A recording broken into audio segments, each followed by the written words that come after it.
近年嚟，大家都十分關注精神健康。究竟精神健康係啲咩？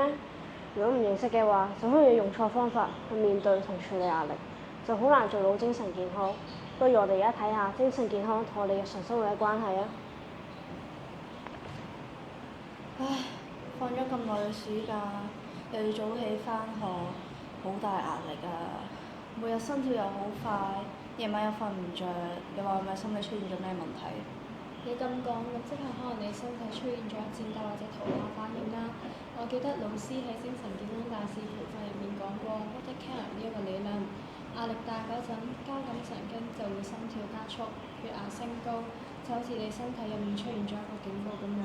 如果呢個警報持續響嘅話，就要好好注意啦。係啦，我記得喺精神健康大使培訓入邊，老師講過焦慮反應。我喺其他影片上面都有睇過。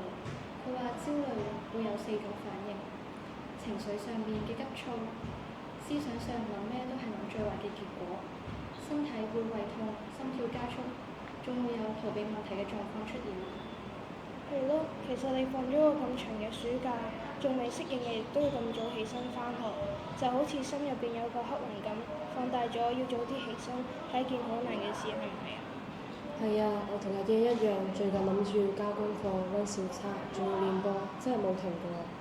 我仲記得喺精神健康大使入面，老師仲講過思想加油站呢一個思維模式。只要我哋諗嘢諗得正面啲，例如我今日咁早起身，一定可以準時返學嘅。我今次咁努力溫習，小測一定冇問題。啱啦，仲有注意力轉移大法。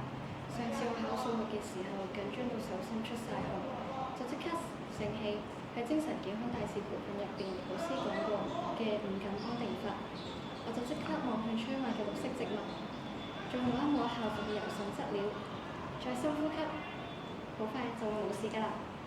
係啊，其實有焦慮本身就好正常，千祈唔好俾我哋心入邊嗰個黑雲長期影響，留意下身體嘅警鐘。